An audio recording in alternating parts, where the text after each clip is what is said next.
ಆರಾಧ್ಯ ಗುರುಮೂರ್ತಿಗಳಾದ ನಾಡಕಂಡ ಕುರುಕದ ಸಂತರಾದ ಸಿದ್ದೇಶ್ವರಪ್ಪ ಪಾದ ಕಮಲಗಳಲ್ಲಿ ಕೇಳಿತು. ನವರಾತ್ರಿಯ ನವದುರ್ಗೆಯರನ್ನು ಸ್ಮರಣೆ ಮಾಡಿಕೊಂಡು ಗ್ರಾಮ ದೇವತೆಯಾದ ಮಹಾಲಕ್ಷ್ಮಿಯನ್ನು ಸ್ಮರಣೆ ಮಾಡಿಕೊಂಡು ಇಲ್ಲಿಯವರೆಗೆ ಬಹಳ ಸುಂದರವಾಗಿ ಸಿದ್ಧಾರೂಢರ ದರ್ಶನ ಮಾಡಿಸಿದ ವೇದಮೂರ್ತಿ ಮುಸ್ಲಿಂಗೇನು ತಬಲ ಪೇಟೆ ವಾದಕರಿಗೂ ತಮ್ಮೆಲ್ಲರಿಗೂ ಶರಣಾರ್ಥಿಗಳು.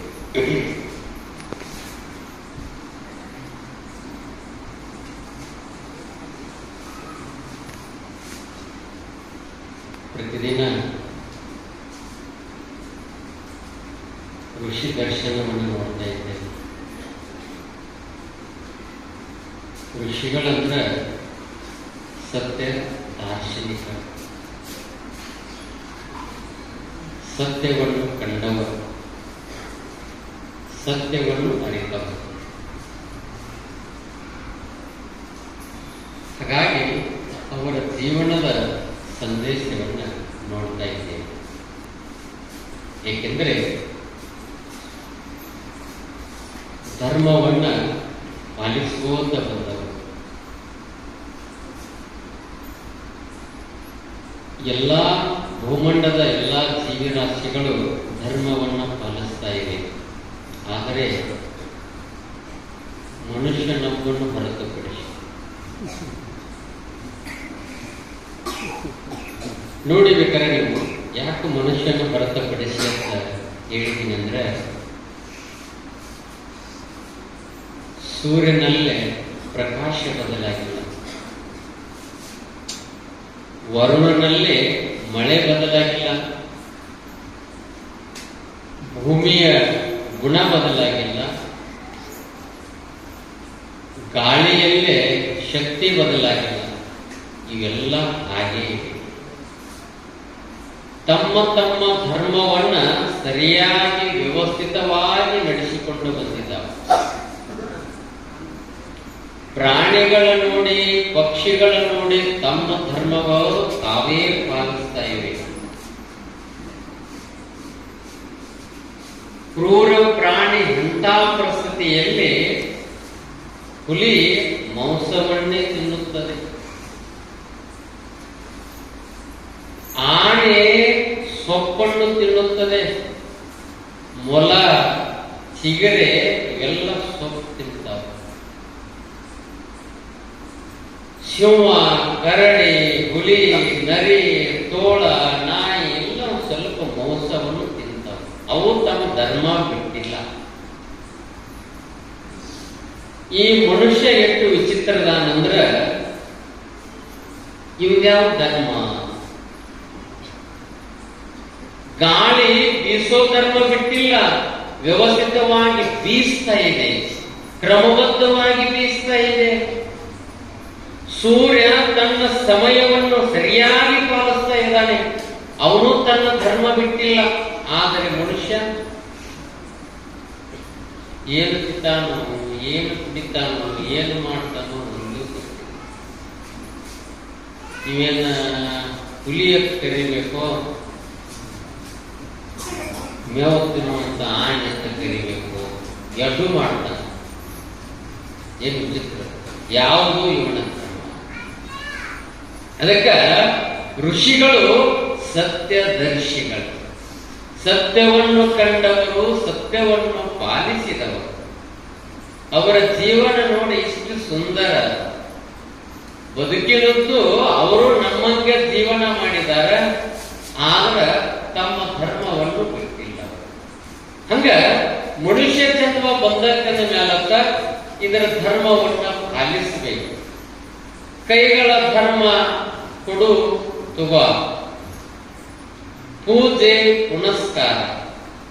ಕಣ್ಣುಗಳ ಧರ್ಮ ಚಲೋ ಚಲೋ ಅಂತದ ನೋಡು, ಬಾಯಿಯ ಧರ್ಮ ಚಲೋ ಚಲೋ ಅಂತ ಒಂದು ಸ್ವಲ್ಪ ಮಾತನಾಡು. ಬರೀ ಜಗಳ ಹಚ್ಚುದ ಆಗಬಾರ್ದು. ಸುಮ್ಮನೆ ಬದುಕಿನುದ್ದಕ್ಕೂ ಬಾಯಿ ಕೊಟ್ಟಿದಾನಂತ ದೇವರ ಬರೀ ಜಗಳ ಹಚ್ಚಿರ ಗತಿ ಹಂಗ, ಕೈ ಕೊಟ್ಟಿದಾನಂದ್ರ ಬಡದಾಡಿ ಕಡದಾಡಿ ಹೊಡೆದಾಡ್ರಿ ಗತಿ ಹಂಗ, ಕಿವಿ ಕೊಟ್ಟಿದಾನಂದ್ರೆ ಎತ್ತರ ಏನಾರ ಕೇಳಿದ್ರ ಹಂಗ ಅವುಗಳ ಧರ್ಮ ಕಿವಿ ಬಿಟ್ಟಿಲ್ಲ, ಬಾಯಿ ಧರ್ಮ ಬಾಯಿ ಬಿಟ್ಟಿಲ್ಲ, ಕೈಗಳ ಧರ್ಮ ಕೈಗಳ ಬಿಡಬಾರದು. ನೋಡಿ, ಕಿವಿ ಕೆಲಸ ಬಾಯಿ ಮಾಡಲ್ಲ, ಬಾಯಿ ಕೆಲಸ ಮೂಗು ಮಾಡಲ್ಲ, ಮೂಗಿನ ಕೆಲಸ ಕಣ್ಣು ಮಾಡಲ್ಲ. ಎಷ್ಟು ಧರ್ಮ ಪಾಲಿಸ್ತಾವ ನೋಡಿ. ಜಾರಿ ಕಿವಿಯಿಂದ ನಾವು ಕೇಳೋದಂದ್ರ ಶಬ್ದವನ್ನೇ ಕೇಳ್ತೀವಿ, ನೋಡಕ್ಕಾಗಲ್ಲ. ನಾಲಿಗೆಯಿಂದ ರುಚಿಯನ್ನು ನೋಡ್ತೀವಿ, ಕಣ್ಣಿನಿಂದ ಮಾಡಕ್ಕಾಗಲ್ಲ. ಯಾವ ಕೆಲಸಗಳು ತಾವು ಸತ್ಯವಾಗಿ ನಡೆಸ್ತಾವೋ ಆದ್ರ ಮನುಷ್ಯ ಅವುಗಳನ್ನ ದುರುಪಯೋಗವನ್ನು ಮಾಡ್ತಾ ಇದ್ದಾನೆ. ನಮ್ಮಲ್ಲೇ ನಾವು ದುರುಪಯೋಗ ಮಾಡ್ತಾ ಇದ್ದಾನೆ. ಅದಕ್ಕಾಗಿ ಋಷಿಗಳು ಎಷ್ಟು ಸುಂದರವಾದಂತಹ ಬದುಕನ್ನು ಸಾಗಿಸಿ, ಅದಕ್ಕಾಗಿ ಅವರು ಸತ್ಯದರ್ಶಿಗಳು. ಅವರ ಜೀವನವೂ ಅಷ್ಟು ಅದ್ಭುತ, ಅವರ ಬದುಕೂ ಅಷ್ಟು ಸುಂದರ. ಅಂತ ಬದುಕನ್ನು ನಾವು ಸಾಗಿಸ್ತಾ ಇರಬೇಕಾಗ್ತದೆ. ಸುಮ್ಮನೆ ಘಟನೆ ನೆನಪಿಸ್ತನ್ನ, ನಿಮ್ಮೂರಾಗ ಸುಂದರ ಕೆರೆ ಅದ, ಈಗ ಕೆರೆ ಭೇಟಿಯಾಗೈತಿ, ಬಹಳ ಸುಂದರ ಕೆರೆ. ಯಾಕೆ ಅದನ್ನ ಘಟನೆ ಹೇಳ್ತಾನಂದ್ರೆ ನಿಮ್ದು ಹೇಳಿದ್ರೆ ಮನಸ್ಸಿಗೆ ಕೆರೆದನ್ನು ಹೇಳಿದ್ರೆ ಕೇಳೋರ ಕೆರೆದೊಳಗ ಆ ಕೆರೆಯಾಗ ಒಂದಿಷ್ಟು ಕಪ್ಪಿದಾವ. ಕೆರೆ ಒಳಗ ಕಪ್ಪಿದಾವ. ಆ ಕಾಪಿಗಳು ದಿವಸ ಮೀಟಿಂಗ್ ತಗೊಂಡು, ಕಾಪಿಗಳು ಎಲ್ಲಿದಾವು? ಕೆರೆಯಾಗ ಅದಾವ. ಏನು ತಗೊಂಡು? ಮೀಟಿಂಗ್ ತಗೊಂಡು. ಅಂತ ಎದ್ರ ಮೀಟಿಂಗ್ ತಗೊಂಡು ಅಂದ್ರ ಇಟ್ಟು ಜಾಗ ನಂದ್, ಇಟ್ಟು ಜಾಗ ನಂದ್, ಇಟ್ಟು ಜಾಗ ನಂದತ್ತ ಜಗಳಾಡಕೈತಿ. ಎಲ್ಲೇ? ಕೆರೆಯಾಗ. ಎಲ್ಲ ಹಿಡ್ಕೊಂಡು ಜಾಗ, ಕೆಲವು ಮಂದಿ ಕೆಲವು ಕಾಪಿಗಳಿಗೆ ಜಾಗ ಸಿಗಲಿಲ್ಲ, ಮತ್ತೇನು ಹೋಗ್ಬೇಕು? ಇವತ್ತು ನನಗೆ ಫೋನ್ ಹಚ್ಚಿದ್ರು, ನಮ್ಗೆ ಜಾಗ ಸಿಗುವಂತಾಗಿತ್ತು, ಬಿಡಿಸಾಕ್ ಬರ್ತೀಯ.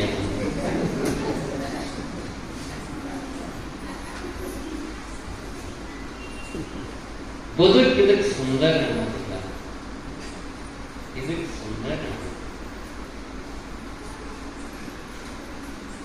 ಹಿಂಗ ತಮ್ಮ ಧರ್ಮವನ್ನು ಬಿಟ್ಟು ಬಡದಾಡಿ, ಜಾಗಗಾಗಿ ಬಡದಾಡಿ ಹೊಂಟಿದ್ದೇವೆ, ಸಂಪತ್ತಿಗಾಗಿ ಬಡದಾಡಿ ಹೊಂಟಿದ್ದೇವೆ, ನಾನು ನನ್ನದು ಅನ್ನೋದಕ್ಕಾಗಿ ಬಡದಾಡಿ ಹೊಂಟಿದೆ. ಆದ್ರೆ ಮನುಷ್ಯ ಬಂದ ಮೇಲಂತ ಏನದ, ಎದಕ್ಕೆ ಬಂದನೆ, ಯಾವುದಕ್ಕೋಸ್ಕರ ಬಂದನೆ ಅನ್ನೋ ವಿಚಾರ ಮಾಡಬೇಕು. ಸಿದ್ದೇಶ್ವರ ಪುಗಳು ಕೊನೆಗೆ ಒಂದು ವಚನ ಬರೀತಾರ, ವಚನ ಬರೆದಿಲ್ಲ, ವಚನ ಹೇಳ್ತಾರ. ಕೊನೆಗೆ ಅವರ ವೀಲಿನಲ್ಲಿ ಬರೆದಿಟ್ಟಿದ್ದಾರೆ. ಎಷ್ಟು ಸುಂದರ ಬರೆದ್ರಂದ್ರ ಲಕ್ಷ ಲಕ್ಷ ವಚನಗಳದಾವ, ಲಕ್ಷ ಲಕ್ಷ ದಾಸರ ಪದ್ಯಗಳದಾವ. ಎಲ್ಲವನ್ನು ಅರ್ಗತ ಮಾಡಿಕೊಂಡು ಕೊನೆಗೆ ಬಂದ ಮಾತನ್ನ ಬರೀತಾರ ಅವರು. ಏನ? ಸತ್ಯವೂ ಇಲ್ಲ, ಅಸತ್ಯವೂ ಇಲ್ಲ, ಸತ್ಯವೂ ಇಲ್ಲ, ಅಸತ್ಯವೂ ಇಲ್ಲ, ಸಹಜವೂ ಇಲ್ಲ, ಅಸಹಜವೂ ಇಲ್ಲ, ನಾನೂ ಇಲ್ಲ, ನೀನೂ ಇಲ್ಲ, ಇಲ್ಲ ಇಲ್ಲ ಅಣಾವೂ ಇಲ್ಲ. ಏನು ಸುಂದರ. ಇದನ್ನ ಯಾವಾಗ ಗೊತ್ತಾಗ ಹೊಸದಾಗಿ ಲಗ್ನ ಆದವ್ರ ಬಾಯಿಗೆ ಹೋದ್ರು, ಅವರು ಬೇರೆ, ಅವರ ಹಾಡುಗಳು ಬೇರೆ. ಈ ವಚನ ಬರಂಗಿಲ್ಲ. ನಮ್ಮ ಹುಡುಗರು ಹಾಡುತ್ತಿರ್ತಾವ ಶಾಲ್ಯಾಗ, ಗೊತ್ತಿಲ್ಲ ಅವರು. ಪ್ರೇಮ ಚಂದ್ರಮಾ ಕೈಗೆ ಸಿಗುವುದೇ ಹೇಳ ತಂಗಾಳಿ, ಅವ್ ಗೊತ್ತಿಲ್ಲ. ಮದುವೆ ಆದ್ಮೇಲತ್ತು ಬಿಸುಗಾಳಿ, ಮದುವೆ ಮೊದಲ ತಂಗಾಳಿ, ಮದುವೆ ಆದ್ಮೇಲತ್ತು ಬಿಸಿಗಾಳಿ. ಅವ್ ಹಾಡ್ತಿರ್ತಪ್ಪ ಗೊತ್ತಿಲ್ಲ. ಹಂಗ ಒಂದ್ ಸ್ವಲ್ಪ ಅನ್ನೋದು ಏನ, ಸತ್ಯವೂ ಇಲ್ಲ ಅಸತ್ಯವೂ ಇಲ್ಲ, ಸಹಜವೂ ಇಲ್ಲ ಅಸಹಜವೂ ಇಲ್ಲ, ನಾನು ಇಲ್ಲ ನೀನು ಇಲ್ಲ, ಇಲ್ಲ ಇಲ್ಲ ಅನ್ನೋದು ಇಲ್ಲ. ಎಷ್ಟು ಸುಂದರ ಇದೆ. 3 ಸಾಲ ಅನ್ಕೋತಿರೋದು. ಯಾಕೆಂದ್ರೆ ಇದೇ ಋಷಿ ದರ್ಶನ. ಋಷಿಗಳು ಇಲ್ಲಿವರೆಗೆ ಎಷ್ಟು ಜನ ಋಷಿಗಳಾಗ್ಯಾರ, ಒಬ್ಬರದು ಸಮಾಧಿಗಳಿಲ್ಲ. ಇಲ್ಲಿವರೆಗೆ ತಮ್ಮ ಸಂಬಂಧಿಕರಿಗೆ ಜಮೀನು ಕೊಟ್ಟು ಹೋಗಿಲ್ಲ, ಮನೆ ಕಟ್ಟು ಹೋಗಿಲ್ಲ, ಈ ಭೂಮಂಡಲ ಮೇಲೆ ಏನೂ ಗುರುತು ಕೊಟ್ಟು ಹೋಗಿಲ್ಲ. ಆದ್ರೆ ಕೊಟ್ಟಿದಾರ, ಅವರ ಜೀವನ ದರ್ಶನವೇ ಕೊಟ್ಟಿದ್ದಾರೆ. ಬದುಕ್ರಿ ನನ್ನ ಕಲಿಸಿದ. ನಾವು ಹಾಗಲ್ಲ. ಜಮಖಂಡ್ಯಾಗ ಒಂದು ಸೈಟ, ದಿಲ್ಲ್ಯಾಗ ಒಂದು ಸೈಟ, ಮುಂಬೈದಾಗ ಸೈಟ, ಮಧುರಖಂಡ್ಯಾಗ ಇದ್ದ ಹೆಣ. ಜಮಖಂಡಿಗಿನ ಸೈಟ್ ಕೇಳ್ತದ, ದಿಲ್ಲ್ಯಾಗಿನ ಸೈಟ್ ಕೇಳ್ತದ, ಮುಂಬೈದಾಗಿನ ಸೈಟ್ ಕೇಳ್ತದ. ನಾನು ಬಿಟ್ಟು ಹಾಕೊಂಡ್ರು ಬರಬಾರ್ದು ನನ್ನ ಕಡೆ. ಹೌದ್ರಿ? ಶರಣರು, ಸಂತರು, ದಾಸರು ಸೈಟ್ ಕಡೆ ನೋಡ್ಲಿಲ್ಲ, ತಮ್ಮ ಜ್ಞಾನದ ಕಡೆ ನೋಡಿದ್ರು. ಯಾಕೆಂದ್ರೆ ಜ್ಞಾನವನ್ನು ನಂಬಿದವರು. ಜ್ಞಾನದಿಂದ ಮನುಷ್ಯನಿಗೆ ನೆಮ್ಮದಿ ಹೊರತು ಸಂಪತ್ತಿನಿಂದ ಅಲ್ಲ. ಸಂಪತ್ತಿನಿಂದ ನೆಮ್ಮದಿ ಸಿಕ್ತಂದ್ರ ಈ ಭೂಮಂಡಲ ಒಬ್ರು ಶರಣರಾಕಿಲ್ಲ, ಒಬ್ರು ಸಂತರಾಕಿದ್ದಿಲ್ಲ, ಒಬ್ರು ಋಷಿಗಳಾಕಿದ್ದಿಲ್ಲ, ಎಲ್ಲರೂ ಗಳಿಸುತ್ತಿದ್ರಷ್ಟ. ಮಣ್ಣು ಹೇಳಿಲ್ಲ ಕತಿ, ಕೌದಿ ತಗೊಂಡು ಮಠಕ್ಕೆ ಬರ್ತಿತ್ತು, ಎಲ್ಲ ಬೇಗ ಬೇಗ ಬೇಗ ಅಷ್ಟೇನ ಗಳಿಸಿ ಗಳಿಸಿ ಗಳಿಸಿಡ್ತಾವ. ಇಟ್ಟ ಮೇಲಂತ ಸಂಪತ್ತಿಗಾಗಿ ಹೊಡೆದಾಡಕ್ಕಿರ್ತಿದಾವ.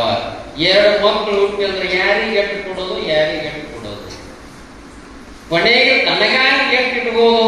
ನೋಡೋರ ಋಷಿಗಳ ಕಲಿಸಿರೋ ಸತ್ಯ ದರ್ಶನವನ್ನು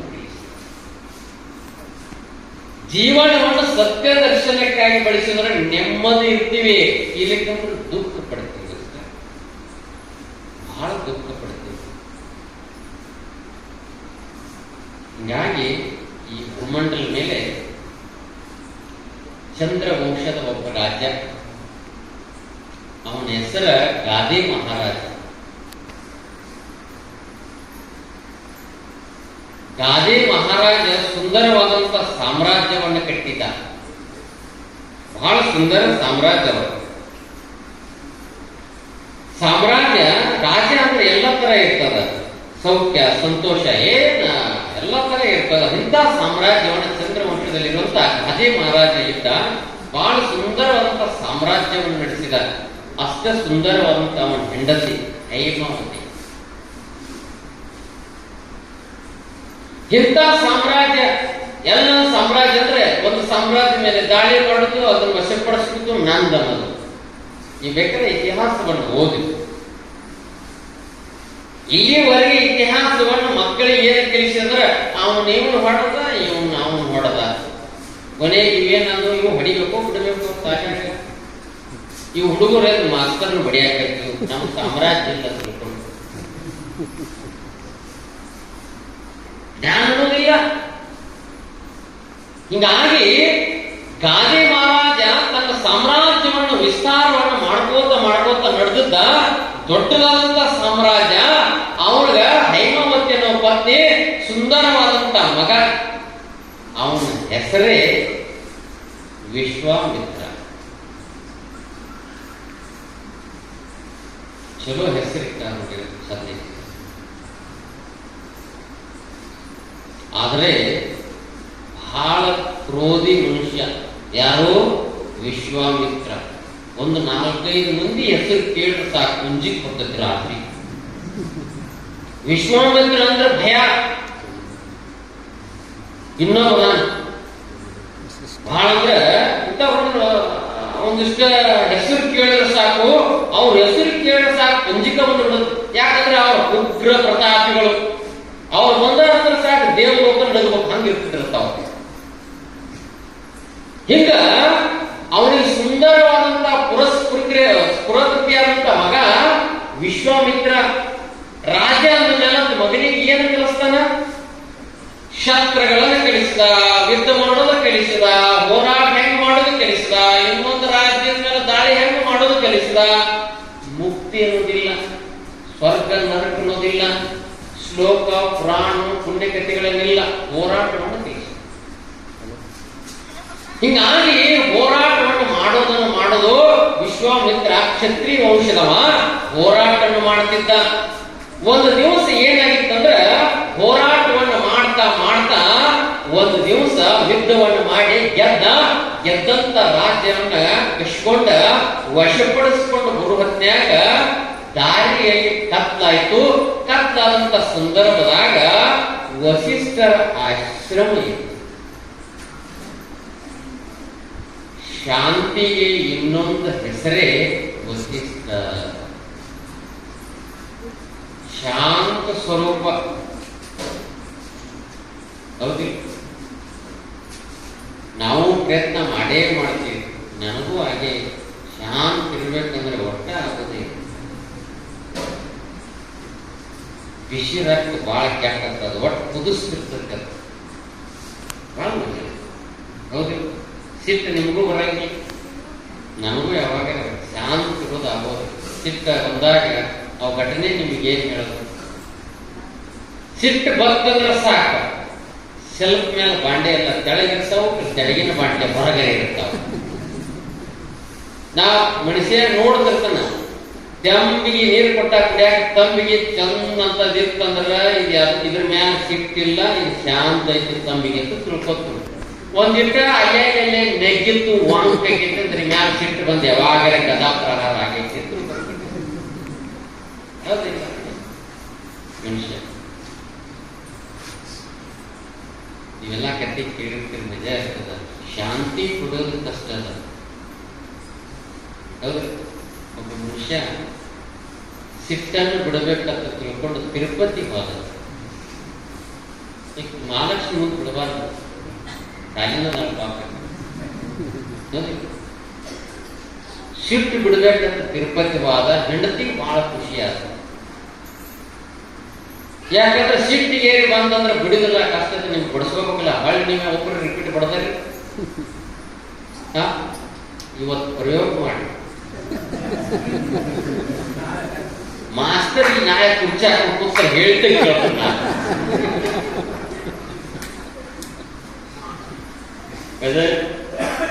ನಮ್ಮ ಸಂಸ್ಕೃತಿ ಹಂಗೈತೆ, ಅದ ಹೇಳ್ತೈತೆ ಮತ್ತೆ ಹೋಗಿ ಬಿಡ್ತಿ. ನಾಳೆ ಹುಡುಗ ಪುರಾಣ ಸಿಟ್ಟು ಬಿಡಬೇಕಂತ ತಿರುಪತಿ ಕೊಂಟ ಹೆಂಡತಿಗೆ ಬಹಳ ಖುಷಿ ಆಯ್ತು. ಆಕೆ ಒಂದು 4-5 ದಿವಸ ಬುತ್ತಿ ಕೈ ಕೊಟ್ಟು ಹೋಗಿ ಬಿಟ್ಟರೆ ಬಾಯಪ್ಪ. ಯಾಕಿದ್ರೆ ಪುತ್ರ ಸಮಾಧಾನ ನಿಲ್ಲಿತ್ರ ಸಮಾಧಾನ ಎಲ್ಲಿರುತ್ತೆ. ಯಾವತ್ತು ಬಂದ್ ಮನೆಗೆ ಒಳಗೆ ಬರ್ತಾರೆ ವಟ ವಟ ವಟ ವಟ ಕಾಕಿದ್ದಂಗೆ. ಕೆಲವು ಮಂದಿ ಮಾಸ್ತರ್ ಅದು ಹೆಂಗ್ ಮಾಡ್ತಾರೆ ಆಮೇಲೆ ಮನ್ಯಾಗ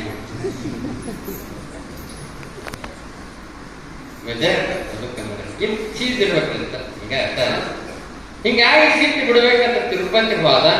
ಈಕೆ ಹೆಣ್ಮಗಳ ಹೆಂಡತಿ ದಾರಿ ನೋಡ್ತಿದ್ರು. ನನ್ನ ಗಂಡ ಸಿಟ್ಟು ಬಿಡಾಕ ಖುಷಿ ಪಡ್ತಿದ್ರು. ಒಂದು 4-5 ದಿವಸ ನಡ್ಕೋತ ಹೋದ. ಹೋಗಿ ತಿರುಪತಿ ತಿಮ್ಮಪ್ಪ ಹಿಡ್ಕೊಂಡು, ಇನ್ನು ಮುಂದನ ಎಂದೂ ಸಿಟ್ಟಿಗೆ ಬರಂಗಿಲ್ಲ, ಎಲ್ಲ ನಿನಗ ಪುಸ್ತಕ ಅರ್ಪಿಸಿ ಸಿಟ್ಟನ್ನು ಅಲ್ಲೇ ಬಿಟ್ಟ. ಅಲ್ಲೊಂದೇನೋ ಕೊಟ್ಟು ಬರ್ತಿರ್ಲ ತಿಮ್ಮಪ್ಪಗ. ಏನ ಕೂದಲ ಬಿಡ್ತಾನ ತಿಮ್ಮಪ್ಪ. ಮಜಾ ಇಲ್ಲ. ಅವಾಗ ಚಾರ್ ಮಧ್ಯ ಬಿಸಿಲಾಗಿ ತೆಗಿ ಗುಡಿಸ್ಕೊಂಡು ಎಲ್ಲ ತಿಮ್ಮಪ್ಪ ನಿನಗ ತಂದು ಸಿಟ್ಟ ಗುಡಿದ ಕೂದಲನ್ನು ಬಿಟ್ಟ ಅಲ್ಲೇ ಬಂದ. ಹಿಂಗಾಗಿ ಎಲ್ಲ ಬಿಟ್ಟ ಬಂದ ಮನೆಗೆ. ಹೆಂಡತಿ ಬಹಳ ಸಂತೋಷ, ಸಿಟ್ಟು ಬಿಟ್ಟು ಬಂದ ಅನ್ಕೊಂಡು ಹಂಡಿ ನೀರು ಕಾಸಿತ್ರಿ. ಅದು ಹಂಡಿ ನೀರು ಕಾಸಿತ್ತು. ಬಂದ ಗಂಡ ದಾರ ಮಣಿ ಮುಂದೆ ನಿಂತಾನ. ತಮ್ಮಿಗೆ ನೀರು ಹಾಕಿ, ಪಾದಕ್ಕೆ ನೀರು ಹಾಕಿ ಒಳಗ್ ಕರ್ಕೋತ್ನಾಗ ಒಂದು ಮಾತು ಕೇಳ್ತ, ಏನ್ ಹೋಗಿರಿ ಅಂತ. ಹೆಣ್ಮಕ್ಳು ಕೇಳುವಂತ ಸ್ವಭಾವ. ಸಿಟ್ಟು ಬಿಟ್ಟು ಬಂದ ತಿರುಪತಿ ತಿಮ್ಮಪ್ಪ ಅಲ್ಲೇ ಬಿಟ್ಟು ಬಂದಾನೆ ಅಂತ. ಹೆಂಡತಿಗೆ ಬಹಳ ಖುಷಿ ಆಯ್ತು. ಒಳಗ್ ಕರ್ಕೊಂಡು ಒಳಗ್ ಹೋಗಿ ಕೂಡಿಸಲ. ಹೋಗಿ ಎಣ್ಣೆ ಹೆಚ್ಚಾಕ ಸಿಟ್ಟು ಬಿಟ್ಟು ಬಂದಾನು. ದಿನದ ಮುಂದಾನು ಕಾಲಿಗೆ ಕೈಗೆ ಮೈಗೆ ಎಣ್ಣೆ ಹಚ್ಚತ್ತ. ಎಣ್ಣೆ ಹಚ್ಚಿ ಇನ್ನೇನು ಒಂದು ತಂಬಿಗೆ ಬಿಸಿನೀರು ಹಾಕಬೇಕು ಅನ್ಬಿಡ್ದ ಮಾತಾಕಿ ಸಮಾಧಾನ ಅನಿಸಲಿಲ್ಲ. ಮತ್ತೊಂದು ಕೇಳತ್ತಕ್ಕೆ, ರೀ ಏನ್ ಬಿಟ್ಟು ಬಂದ್ರಿ ಅಂತ. ನನಗೆ ಆಗ ಹೇಳಿದ ಆಗಲೇ ಹೆಂಗಿತ್ತು ಈಗ ಹೆಂಗ ಆಗಲೇ ಹೇಳಿದ ಹೋಗಿ ಸಿಟ್ಟು ಬಿಟ್ಟು ಬಂದಾನೆ ಅಂತಂದವ. ಮತ್ತೊಂದು ತಂಬಿಗೆ ನೀರು ಹಾಕಿ ಎಲ್ಲ ಮಾಡಿ ಖುಷಿ ಪಟ್ಲ. ಕರ್ಕೊಂಡು ಬಂದು ಗಂಡನ ಕರ್ಕೊಂಡು ಮಣಿ ಹಾಕಿ ಕುಂಡಿಸಿಲ್ಲ. ಏನು ಹುಗ್ಗಿ ಮಾಡಿದ್ರು ಹೋಳಿಗೆ ಮಾಡಿದ್ರು ಹೋಳಿಗೆ ಬುದ್ಧಂತ ಏನೋ ಮಾಡಿರ್ತೀರಿ ಅವ್ರಿಗೆ ಮೆಣಸಿನ್ಕಾಯಿ ಹಪ್ಪಳ ಸಣ್ಣಿಗೆ ಎಲ್ಲಾ ಕರೆದಿಟ್ಟಿದ್ರೆ ಪಾಪ ಕಾಂಬಿನೇಷನ್ ನಿಮ್ಗ ಗೊತ್ತ್ರಿ. ನಾವ್ ಮಂದಿ ನೀವೇನು ಒಂದು ಗುಡ್ ಬೇಕಾದ ಮಾಡಿ ಹೋಗಿ ಕಡೆ ಯಾವ್ದಕ್ಕೆ ಯಾವ್ದು ಕಾಂಬಿನೇಷನ್ ಆಗ ಗೊತ್ತಿಲ್ಲ. ಬೇಕಾದ್ರೆ ಪ್ರಯೋಗ ಮಾಡಿ ತಪ್ಪು ಕಾಂಬಿನೇಷನ್ ಮಾಡ್ರಿ ಅವಕ್ಕೂ ಹೂಣ, ಚಲೋ ಕಾಂಬಿನೇಷನ್ ಹೇಳ್ರಿ ಅವಕ್ಕೂ ಹೂಣ. ಕಾಂಬಿನೇಷನ್ ತಿಳಿದು ಗೊತ್ತಿಲ್ಲ. ನಿಮ್ಗೆ ಮಾಡೋದು ಭಾಳ ಚಂದ ಗೊತ್ತಿರ್ತದ, ಭಾಳ ಚಂದ್ರಿ. ಹೋಳಿಗೆ ಜೋಡಿ ನಾವು ಮೆಣಸಿನ್ಕಾಯಿ ಮಾಡಿರ್ತೀವಿ ಕಾಂಬಿನೇಷನ್ ತಟ್ಟ. ಇಡ್ಲಿ ಮಾಡಿದ್ರೆ ಏನ್ ಮಾಡ್ತೀರಿ? ಏನ್ ಮಾಡ್ತೀರಿ? ಸಾಂಬಾರ ಚಟ್ನಿ ಎಲ್ಲ ಜೋರ ಇಡ್ಲಿ ಮಾಡಿದ್ರೆ ಸಾಂಬಾರ ಚಟ್ನಿ ಮಾಡ್ತೀರಿ. ದ್ವಾಸೆ ಮಾಡಿದ್ರೆ ಅದಕ್ಕೊಂದು ಕಾಂಬಿನೇಷನ್ ಅದಕ್ಕೆ ಕೊಡ್ತೀರಿ. ಜರ್ ಹುಗ್ಗಿ ಮಾಡಿದಾಗ ಚಟ್ನಿ ಮಾಡಿ ಹೇಳ್ರಿ ಹಿಂಗಾಗಿ ಆಕೆಲ್ಲ ಕರೆದು ಮಾಡಿಟ್ಲು, ನೀರಾಕ್ ಹಾಕಿರು, ನೀರ್ ತಾಟ್ನಾಗ ಎಡಿ ಮಾಡಿದ್ಲು. ಎಡಿ ಮಾಡಿ ಮತ್ತೊಂದು ಪ್ರಶ್ನೆ ಕೇಳ ಏನತ್ತ, ಏನ್ ಬಿಟ್ಟು ಬಂದರೆ ಆಗ 2 ಸಲ ಹೇಳಿದ ನಂದವ. ಏನಂತ ಒಮ್ಮೆ ಏನ್ ಬಿಟ್ಟು ಬಂದಾನಿಲ್ಲ ಒಮ್ಮೆ ತಣ್ಣಗಾದ ಒಮ್ಮೆ ತಣ್ಣಗಾಗಿ ಗೊಬ್ಬ ಕೂತೊಳಕ್ಕೆ ಮತ್ತೊಮ್ಮೆ ಕೇಳ್ತೀನಿ ಮುಂದ. ನೀರು ಊಟ ಮಾಡಿಸುವ ರಾತ್ರಿ ಆಗಿತ್ತು, ಮಲ್ಕೊಂಡ್ರು, ಅದಕ್ಕೂ ಹಚ್ಚರು. ಮಲ್ಕೋತ್ನಾಗ ರೀ ಅಂದ್ರ ಮತ್ತ ಯಾಕ ಏನಂತ ಅಂದ ತಿಮ್ಮಕ್ ಹೋಗಿ ಏನ್ ಬಿಟ್ಟು ಬಂದಾರೆ ಏನೋ ಸಾಯಂಕಾಲ ಹೋಗಿ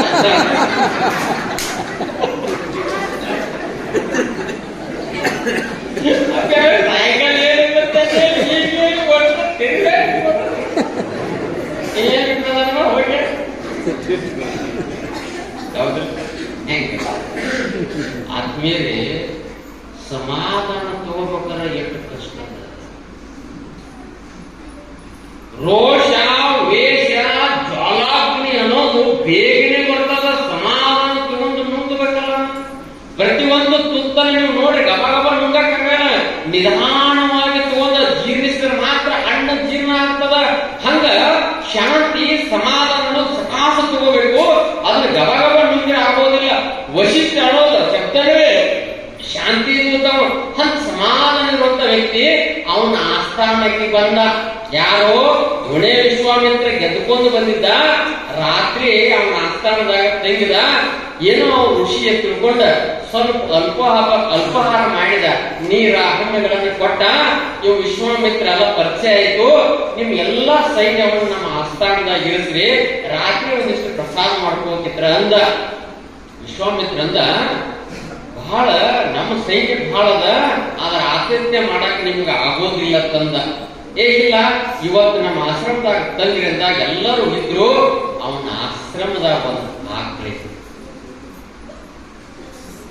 ಆಕಳ ಎಂತಾದಿತ್ತಂದ್ರ ಭಗವಂತನಿಂದ ವರ ಪಡೆದಿದ್ದ.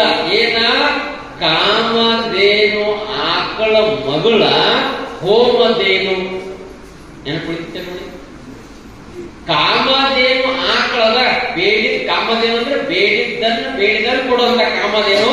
ಅದರ ಮಗಳಿದ ಏನು ಹೋಮಧೇನು. ಯಾಕಂದ್ರೆ ವಶಿಷ್ಠ ಹೋಮ ಹವನ ಯಜ್ಞ ಹವಿಸಿಕ ಎಷ್ಟು ಸಲ ಅರ್ಪಿಸ್ತಾರಲ್ಲ, ತುಪ್ಪ ಹಾಲ ಮೊಸರು ಬೆಣ್ಣೆ ಕೊಡುವಂತ ಹೋಮಧೇನು ಅದ್ರ ಮಗಳನ್ನ ಅದನ್ನ ಶಿವನಿಂದ ಹೊರ ಪಡ್ಕೊಂಡಿದ್ದ. ಈ ವಿಶ್ವಾಮಿತ್ರ ತಾನು ಎಲ್ಲಾ ಸೈನಿಕರು ತಾನು ಎಲ್ಲ ತಂಗುವಂತ ಹೋಮಧೇನು ಏನ್ ಮಾಡಿದ್ರೆ ಎಲ್ಲ ಕುಟೀರನ್ನ ಕಟ್ಟಿ ಅಂತ ಬೇಡಿದನ್ನು ಕೊಡುವಂತದಿತ್ತು.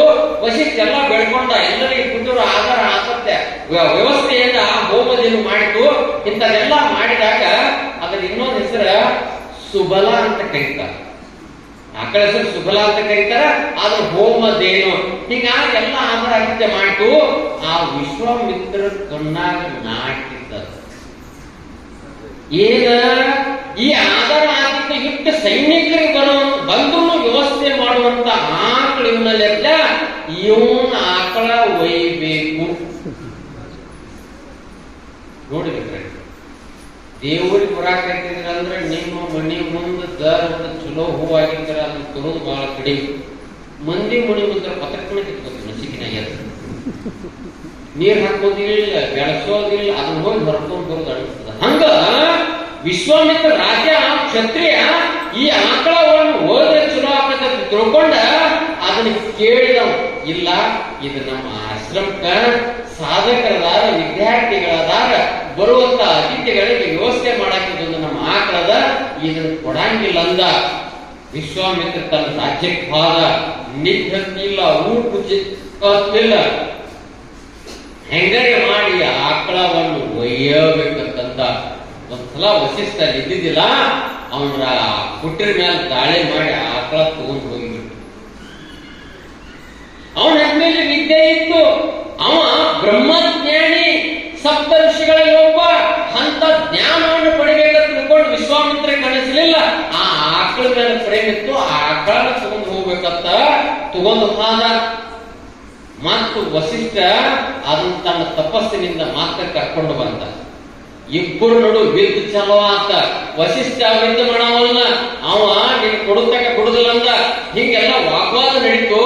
ಅವಾಗ ವಸಿಷ್ಠ ಹೇಳಿದ, ಇದನ್ನ ನೀನು ಪಡಿಬಹುದು, ನೀನು ತಪಸ್ ಮಾಡು, ನಿನಗೂ ಸಿಗುತ್ತ ಚಂದ. ನಾವು ತಪಸ್ ಮಾಡಿ ಪಡೆಯವರಲ್ಲ, ತಪಾಸ್ ಮಾಡಾವಟ್ಟ. ತಪಾಸ್ ಮಾಡವ್ ನಪಾಸಕ್ಕ, ಅದಕ್ಕಾಗಿ ತಪಸ್ ಮಾಡಬೇಕು, ನೀನು ಪಡೆಯಂದ. ಅವಾಗ ವಿಶ್ವಾಮಿತ್ರನಿಗೆ ಆ ಮಾತು ನಟ್ಟು. ನಟ್ಟಾಗಿ ಏನ್ ಮಾಡಿದ, ರಾಜ್ಯವನ್ನೇ ತೊರೆದ. ಕಣ್ಣಾಗ ಏನ್ ಕಾಣಕಿತ್ತು, ಆ ಹೋಮದೇನು ಆಕಳ ಪಡಿಬೇಕಂತ ಕಣ್ಣಾಗ ಬರಾಕಿತ್ತು. ಅವಾಗ ರಾಜ್ಯವನ್ನು ಬಿಟ್ಟ, ತಂದೆ ತಾಯಿಗಳನ್ನು ಬಿಟ್ಟ, ಹೋಗಿ ದೊಡ್ಡದಂತ ಬೆಟ್ಟದ ಮೇಲೆ ಕುತ್ಕೊಂಡ ತಪಸ್ಸು ಮಾಡಕ್ ಕೊಟ್ಟಿದ. ಹಲವಾರು ವರ್ಷ ತಪಸ್ಸು ಮಾಡಿದ. ಎದ್ರ ಸಂಬಂಧ, ಆಕಳು ಬೇಕು, ಆಕಳು ಬೇಕಂತ ತಪಸ್ಸು ಮಾಡಿದ. ಒಂದು ದಿವಸ ಏನಾಯ್ತು, ದೇವರು ಸಾಕ್ಷಾತ್ಕಾರ ಆಯ್ತು. ಸಾಕ್ಷಾತ್ಕಾರ ಆದಾಗ ಅವಾಗ ಆಕಳ ಕೊಡ್ತನಂದ. ಆಕಳ ಕೊಡ್ತನಂದ. ಆಕಳ ಕೊಟ್ಟಾಗ ಆಕಳ ಕೊಟ್ಟವಾಗ ಆಕಳ ತಗೊಂಡ. ಆಕಳ ತಗೊಂಡಟ್ಟ ಹೋಗಲ್ಲ. ಇವ ವಸಿಷ್ಠ ಬ್ರಹ್ಮಜ್ಞಾನಿ ಇದ್ದ. ವಿಶ್ವಾಮಿತ್ರಿಗೆ ಅನಿಸ್ತತ್ತ, ಇವ ಆಕಳ ಕೊಟ್ಟ ಮೇಲಂತ ವಿಶ್ವಾಮಿತ್ರಿಗೆ ವಸಿಷ್ಠ ಕಂಡ್ರೆ ಆಗಿ ಬರಂಗಿಲ್ಲ, ನಾನು ಬ್ರಹ್ಮಜ್ಞಾನಿ ಆಗಬೇಕು ಅನಿಸ್ತದೆ. ರಾಜ್ಯವನ್ನು ತೊರೆದು ಹೋದಂತವ್ರು ಬಹಳ ಮಂದಿ ಇದಾರ, ಸಂಪತ್ತನ್ನು ಬಿಟ್ಟು ಹೋದಂತವ್ರು ಬಹಳ ಮಂದಿ ಇದಾರ. ನಿಮ್ಗೆ ಗೊತ್ತಿರಬೇಕು, ಮೋಳಿಗೆ ಮಾರಯ್ಯ, ಕಾಶ್ಮೀರದ ಅರಸ ಮಹದೇವ ಭೂಪಾಲ ರಾಜ್ಯವನ್ನು ತೊರೆದು ಕಲ್ಯಾಣಕ್ಕೆ ಬಂದ. ಈ ದೇಶ ಕಂಡ ಅಪರೂಪದ ಬುದ್ಧ, ಮೊದಲು ದೊಡ್ಡ ರಾಜ್ಯ, ಅವನು ತೊರೆದು ಬುದ್ಧನಾದ. ಮಹಾವೀರನು ರಾಜ್ಯ ಇದ್ದ, ಅವನು ರಾಜ್ಯವನ್ನು ತೊರೆದು ಮಹಾವೀರನಾದ. ಹಿಂಗ ಜನಕ ಮಹಾರಾಜ, ಅವನು ರಾಜ್ಯ, ಅವನು ತೊರೆದು ಸಂತನಾದ. ಅವನಷ್ಟೇ ಅಲ್ಲ, ನೂರಾರು ಹಿಂಗ ರಾಜ್ಯವನ್ನು ತೊರೆದು ಅಂತವರು. ವಿಶ್ವಾಮಿತ್ರಿಗೆ ಅನಿಸುತ್ತ, ನಾನು ಬ್ರಹ್ಮಜ್ಞಾನಿ ಆಗಬೇಕಂತ ಅನಿಸುತ್ತ. ರಾಜ್ಯವನ್ನು ಬಿಟ್ಟ ಬ್ರಹ್ಮಜ್ಞಾನಿ ಆಗಬೇಕಂತ ತಪಸ್ ಮಾಡಬೇಕು. ನೀವೆಂದು ಮಾಡ್ತೀರಿ? ಇದ ಕುಂಡ್ರದ ಹೆಚ್ಚಾಗೈತಿ. ಇದ 2 ತಾಸು ಕೂತಿದ್ದ ನೀವು ತಪಸ್. ಇದ್ರಾಗ ಎಷ್ಟು ಸಲ ಬಂದಿರ್ತೈತೆ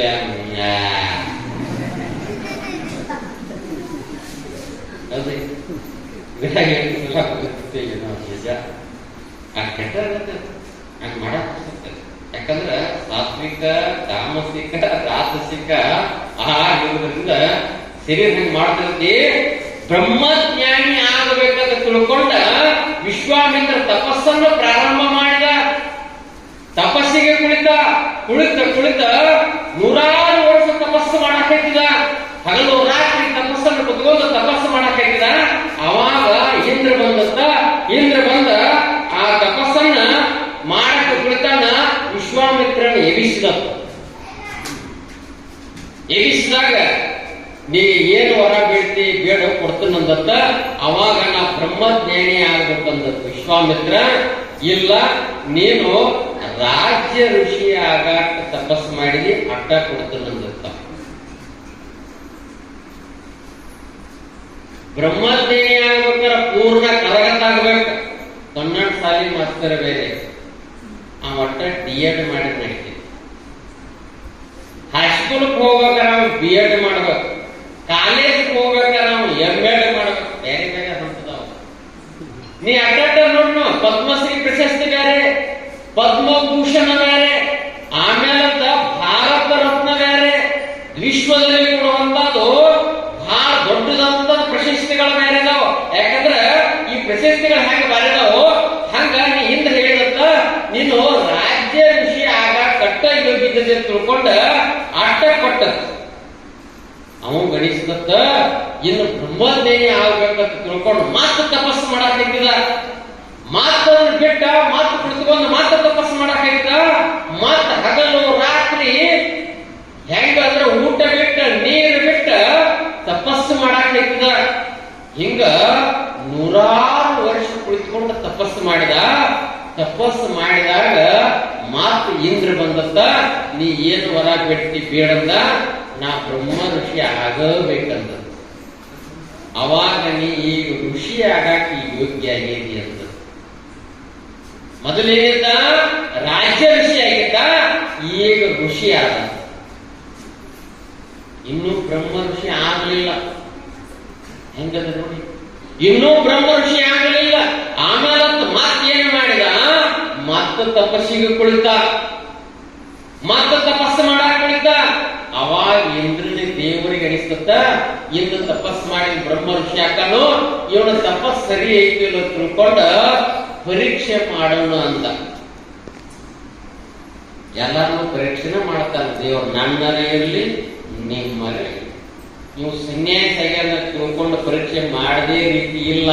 ನೀವು ಗೃಹಸ್ಥರೇ ತಿಳ್ಕೊಂಡು ಇನ್ನೂ ಪರೀಕ್ಷೆ ಮಾಡೋದು ಬಿಡೋದಿಲ್ಲ. ಎಲ್ಲಾರು ಮಾಡೋ ಅಂತ ಬಿಡದ ಇಲ್ಲತ್ತ. ಏನ ಹಂಗೈತೆ. ಅವಾಗ ಇಂದ್ರ ಏನ್ ಮಾಡಿದತ್ತ, ಮೇನಕೆಯನ್ನು ಕಳಿಸಿದ. ನೂರಾರು ವರ್ಷ ತಪಸ್ಸು ಮಾಡಿದ್ದ. ಇನ್ನೇನ್ ಬೆಳಗ್ಗೆ ಅನ್ಕೂಡದ ಬ್ರಹ್ಮಜ್ಞಾನಿ ಆಗಂತವ. ಮಧ್ಯರಾತ್ರಿ 3 ಗಂಟೆಗೆ ಮೇನಕೆಯನ್ನ ಕಳಿಸಿದ. ಚಂದ್ರನ ಹಾಲ ಬೆಳದಿಂಗಳ ಚೆಲ್ಲಿತ್ತು. 4 ಗಂಟೆಗೆ ನೋಡ್ರಿಗೆ ಮೇನಕ್ಕೆ ನರ್ತನ ಮಾಡಾಕಿತ್ತು. ಆ ಗೆಜ್ಜೆ ನಾದಕ್ಕೆ ವಿಶ್ವಾಮಿತ್ರ ಕಣ್ಣು ತಗ ಆ ಕಟ್ಟನ ಇರ್ತದೆ. ಇನ್ನೊಂದು ತಾಸು ಕುಂಡ್ರಬಾರ್ದ.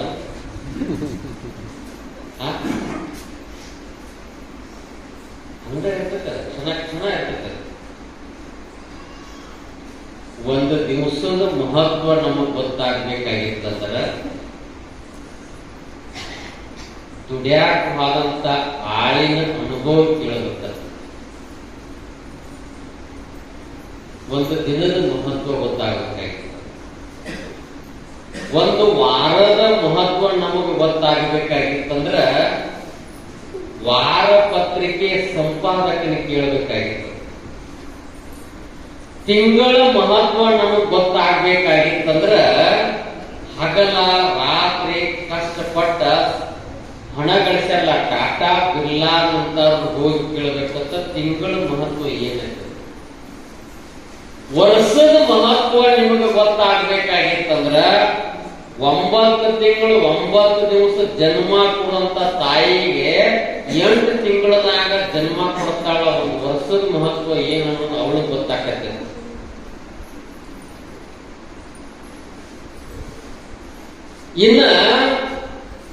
ಇನ್ನು ಹಂಗ ಹೇಳ್ತಾನ ಸ್ವಲ್ಪ ನೋಡ್ರಿ. ಒಂದ ತಾಸಿನ ಮಹತ್ವ ನಿಮ್ಗೆ ಗೊತ್ತಾಗಬೇಕಾಗಿತ್ತಂದ್ರ ಅರ್ಧ ರಾಜ್ಯವನ್ನ ಕೊಟ್ಟ ಪ್ರಾಣ ಉಳಿಸಿಕೊಂಡಂತ ಸಿಕಂದರ್ ಹೋಗಿ ಗೊತ್ತಿರ್ತಾವ. ಸಿಕಂದರ್ ಏನ್ ಮಾಡಿದ್ರ ಸಂಪತ್ತಿನ ಅರ್ಧ ರಾಜ್ಯವನ್ನು ಕೊಟ್ಟ ಒಂದು ತಾಸ ಪ್ರಾಣ ಉಳಿಸ್ಕೊಂಡದ್ದು, ಸಂಪತ್ತನ್ನ ಅರ್ಧ ಕೊಟ್ಟ. ಇನ್ನು ಸಮಯ ಏನಿಗೆ ಬಂದು ನಿಂತಂದ್ರ ಒಂದ ನಿಮಿಷಿನ ಮಹತ್ವ ನಮಗೆ ಗೊತ್ತಾಗಬೇಕಾಗಿತ್ತಂದ್ರ ಮೊನ್ನೆ ಪ್ಯಾರಿಸ್ ಒಲಿಂಪಿಕ್ ಒಳಗ ಚಿನ್ನದ ಪದಕ ಗೆದ್ದೆಯನ್ನ ಕಳ್ಕೊಂಡು ರಜತ ಪದಕವನ್ನು ಪಡ್ಕೊಂಡಂತ ಓಟಗಾರ್ತಿದಾಳ, ಯಾರೋ ಹೆಸರದ ಅವಳನ್ನು ಕೇಳ್ಬೇಕು. ಒಂದು ಸೆಕೆಂಡ್ನ್ಯಾಗ ರಜತ ಪದಕ ಸಿಗ್ತೈತೆ, ಒಂದ್ ಸೆಕೆಂಡ್. ಇದು ಸಮಯ ಅನ್ನೋದು ಬಹಳ ಅದ್ಭುತದ. ಆ ಟ್ರಾಗ್ ವಿಶ್ವಾಮಿತ್ರ ಸುಮ್ ಕುಂಡ್ರಲಿಲ್ಲ, ಕಣ್ಣು ತೆಗದ, ಮೇನಕ್ಕೆ ನೃತ್ಯಗೆ ಕಣ್ಣು ತೆಗದ. ಅವಳು ಜೊತೆ ಕೂಡೆ ಮದುವೆ ಹಾಕೋಣ ಕೇಳುತ್ತ, ತಪಸ್ ಮಾಡಕ್ ಕೊಡ್ತಾನಿಲ್ಲ, ಮದುವೆ ಹಾಕೋಣ ಅಂತ ಆಕೆ ಅಕ್ಕ ಬಂದಿದ್ಳು. ಮುಂದ ಘಟನೆ ಏನಾತಂದ್ರ ವಿಶ್ವಾಮಿತ್ರ ಆಕೆ ಜೋಡಿ ಹಲವಾರು ವರ್ಷ ಕಾಲ ಕಳೆದ. 60 ಮಕ್ಕಳ ಆದದ್ದ ಗೊತ್ತಾಗಲಿಲ್ಲ. ನಿಮ್ಗಟ್ಟಿದವು 60 ಆಗಿದ್ವು ಅಂತ ಯಾರಿಗೆ? ವಿಶ್ವಾಮಿತ್ರಿಗೆ. ಹೆಂಗಿರ್ಬೇಕು ಇವ ಬ್ರಹ್ಮಜ್ಞಾನಿ ಆಗ್ಬೇಕಂತ ಬಂದಾನ. ಆದ್ರ ಮೇನಕ್ಕೆ ಜೊತೆ ಕೂಡಿ 60 ಮಕ್ಕಳಾದು. 60 ಮಕ್ಕಳ ಆದ್ಮೇಲತ್ತ ಒಂದು ಕಾಡುದು ಒಂದು ಬೇಡುದು. ಇವ್ ಯಾವಾಗ ಧ್ಯಾನ ಮಾಡಾಕಿದ್ರಂದ್ರ ಜಡಿ ಹಿಡಿದು ಜಗ ಕೈತೋತ್, ದಾಡಿ ಹಿಡಿದು ಜಗ ಕೈತೋತ. ಅವಾಗ ಸಿಟ್ಟಿಗೆ ಎಲ್ಲಾ ಬಿಟ್ಟು ಮಾತ್ರ ಕಾಡಿಗೆ ಬಂದ. ನೀವು ಕುಂಡ್ರಿ ನೋಡಕ್ರ ಈಗ ಲಿಂಗ ತಗೊಂಡ್ಕೊಂಡ್ರಿ, ಲಿಂಗ ತಗೊಂಡ್ ಈಗ ಒಂದ್ 2 ಮಂತ್ರ ಹೇಳ್ಕೊಡಿ. ಮಮ್ಮಾಗ ಲಿಂಗ ತಗೊಂಡ್ ಹೊರಗೆ ಓಡಿ ಅದ್ರ ತಿಳ್ಕೊಂಡಿ ಲಿಂಗೆಲ್ಲೋ ಕೋಟಿ ಆಗ್ತಾರ ಹುಡುಗರು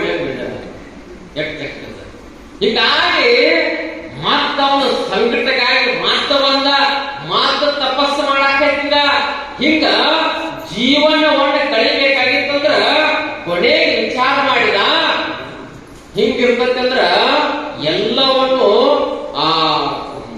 ಗೆದಿಬೇಕಲ್ಲ, ಮೋಹವನ್ನು ಗೆದ್ದಾಗ ಮಾತ್ರ ಮೋಕ್ಷ ಇರ್ತದ. ಯಾಕಂದ್ರ ಕಾಮನ ಬಾಣ ಹಿಂಗಿರ್ತಕ್ಕಂದ್ರ ಬಹಳ ಅದ್ಭುತ ಇರ್ತದ. ಅವ ಬಿಲ್ಲ ಬಾಣ ತಗೊಂಡ ಬಾಣ ಬಿಡಂಗಿಲ್ಲಂತ. ಅವನ ಕಾಮನ ಬಾಣ ಎಂತಾಗಿರ್ತಂದ್ರ ಹೂಬಾಣ ಬಿಡ್ತಾನ. ಹೂಬಾಣ ಪರಮಾತ್ಮನ ಒಮ್ಮೆ ಧ್ಯಾನ ಕೂತಾಗ ಅವಗೂ ಒಮ್ಮೆ ಕಾಮನ ಬಾಣ ಯಾವಾಗಂತ ವಸಂತ ಋತು ಬರ್ತಂದ್ರ ಎಲ್ಲಾ ಹೂಗಳು ಮರಗಳ ಚಿಗಿರ್ತಿರ್ತಾವ, ಎಲ್ಲಾ ಹೂವು ಇರ್ತಾವ. ಹೂವಿನ ಹಾಸಿಗೆನ ಹಾಸಿಗೆ ಅಷ್ಟು ಅದ್ಭುತ ಇರ್ತಕ್ಕಂತ. ಹಿಂಗಾಗಿ ಶಿವಾನ ಒಮ್ಮೆ ಕಾಮನ ಬಾಣ ಬಿಟ್ಟಾಗ ಶಿವಾನ ಚಕ್ರ ಮರೆತು ಬಿಡ್ತಾನಂತ. ಅವನ ತ್ರಿನೇತ್ರವನ್ನು ತೆಗೆದು ಕಾಮನ ಸುಟ್ಟು ಬಿಟ್ಟಂತ. ರತಿದೇವಿ ಅಲ್ಲಾಕೆ ಕೇಳುತ್ತ, ಇಲ್ಲಿವರೆಗೆ ಕಾಮನಿಗೆ ಸೇರಿರಲಿಲ್ಲ. ಇಲ್ಲೇ ದೇವಸ್ಥಾನ ನೋಡ್ರಿ ಇಲ್ಲ. ಮತ್ತ ಕೊನೆಗೆ ಕಾಮ ದಹನ, ಅವನ ಮೂರ್ತಿ ಇಲ್ಲ. ಸುಮ್ಮನೆ ನೀವು ಅವನ ಏನಂದ್ರೆ ಬೆಂಕಿಯಲ್ಲಿ ಸುಟ್ಟನ್ನು ಬಿಡ್ತಿರತ್ತ. ಹಂಗಾಗಿ ರತಿದೇವಿ ಅಲ್ಲಾಕೆ ಕೇಳುತ್ತ. ಅವಾಗ ಆ ಪರಮಾತ್ಮ ಅಂದತ್ತ, ಇಲ್ಲ ನಿನ್ನ ಗಂಡನಿಗೆ ಶರೀರ ಕೊಡಕ್ ಆಗಂಗಿಲ್ಲ, ಎಲ್ಲಾರ ಮನಸ್ಸಿನ್ಯಾಗ ಇರುವಂತ ಮನ್ಮತ್ರ ತಯಾರು ಮಾಡ್ಕೊಂಡು ಅಂದಿರ್ತಾವ. ನಾನಾ ಅಂದಂತ ಹೊಟ್ಟೆ ಬಿಡಬಾರ್ದಂತಾವ. ಎಲ್ಲಾರಂತ ಇರೋಬೇಕತ್ತಾವ, ಎಲ್ಲಾರ ಮನಸ್ಸಿನಾಗ ಇರ್ದ ಬಿಡ್ತಾನತ್ತಾವ ಮನ್ಮತ್ರನ ಕಾಮ. ಹೀಗಾಗಿ ಎಲ್ಲ ತರಗೇರಿಯನ್ನು ತಿಂದು ತಪಸ್ಸು ಮಾಡಾಕತ್ತಿದ. ಯಾರು? ವಿಶ್ವಾಮಿತ್ರ. ಹಗಲ ರಾತ್ರಿ ಕೂಡಿ ತಪಸ್ಸು ಮಾಡಿದ. ಯಾವಾಗ ಒಮ್ಮೆ ಜಾರಿದ, ಇನ್ನು ನಾ ಜಾರಬಾರ್ದಂದ ಯೋಚನೆ ಮಾಡಿದ. ಬಿದ್ದ ಮೇಲತ್ತ ನಮ್ಗೆ ಯಾತ್ರ ಆಗುದು. ಬೀಳೋದು ಬಿಡುತ್ತು, ಎಲ್ಲಿ ಬಿಡುತ್ತು ಗೊತ್ತಿರ್ಬೇಕಷ್ಟೇ. ನಾವು ಹೋಗುವಾಗ ಮಂದಿರ ಮುಂದೆ ಬಿದ್ದರೆ ನಡೀತದ. ಚಲೋ ನಾನ ದಾರಿಯಿಂದ ನಡ್ಕೋತ ಹೋಗೋದ್ನ್ಯಾಗ ತೆಪ್ಪಿ ಕಾಲು ಜಾರಿ ದಾರು ಅಂಗಡಿ ಮುಂದೆ ಬಿದ್ದಂದ್ರ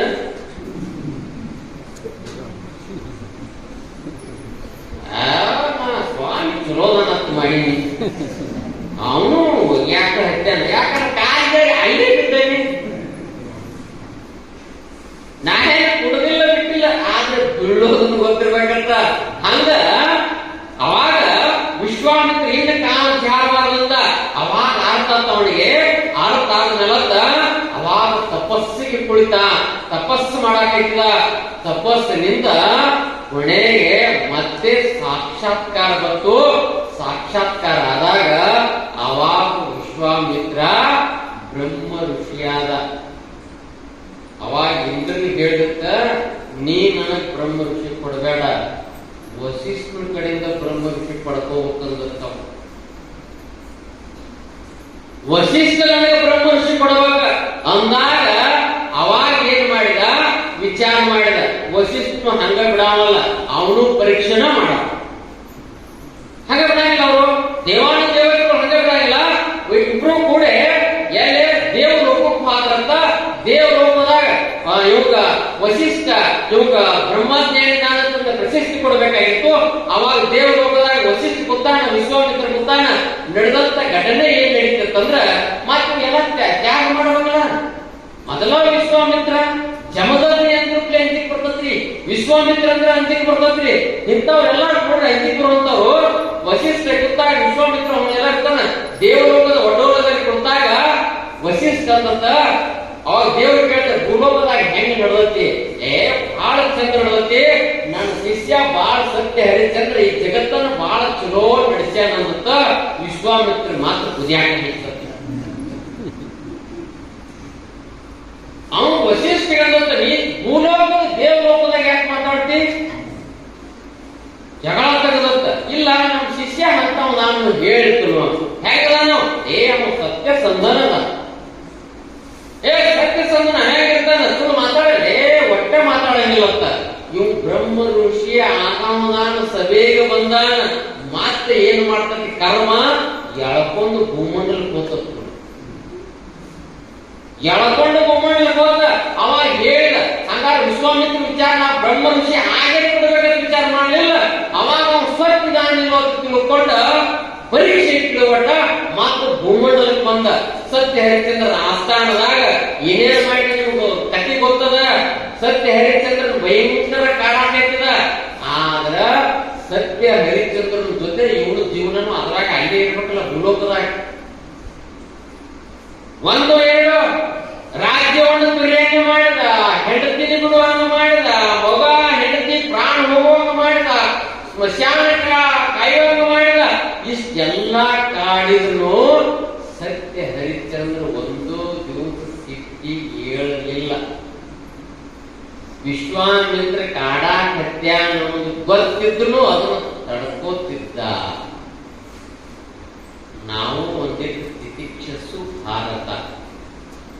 ಕೃಷ್ಣ ಹೇಳ್ತೇನೆ ಯಾರಿಗೆ? ಅರ್ಜುನ್. ಏನ? ತಿತಿಕ್ಷಸ್ಸು ಭಾರತ, ತಡ್ಕೋ. ಯಾವಾಗ ಯಾವಾಗ ಜಗಳ ಹತ್ತೈತಿ, ನಾ ಹೆಣ್ಮಕ್ಳಿಗೆ ಹೇಳ್ತಿರ್ತನು, ಗಂಡು ಮಕ್ಳಿಗೆ ಹೇಳ್ತಿರ್ತನು. ಜಗಳ ಹೈತಂದ್ರೆ ಒಂದು ಊಟಕ್ಕೆ ಬಾಯಾಗ ನೀರ್ ಹೇಳಿ ಕುಡಿಬೇಡ, ನೀರ್ ಹಿಡಿದು ಒಂದು ಶಬ್ದ ಬಾಯಾಗ ಹೇಳ್ರಿ ಕೇಳ್ಕೊ. ಜಗಳ ಒಟ್ಟೆ ಬರಾಗಿ ಬಗ್ರೆ ಏನ್